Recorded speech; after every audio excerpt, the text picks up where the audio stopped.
नमस्कार जय जगन्नाथ गोटे नंबरटे मन रखु 1090 यह महिला गरिमा हेल्पलाइन नंबर मध्य कहुए।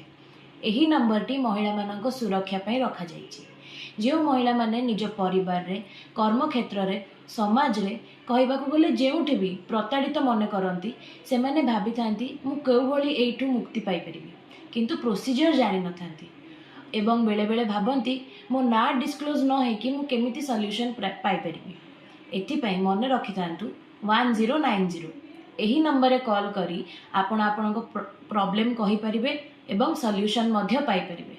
मन रहिला तो 1090 जा हो मन रखिदेले। एबे कौन खाली आपण जानिबे समस्तଙ୍କ सहित शेयर करंतु समस्ते जानिबा दरकार।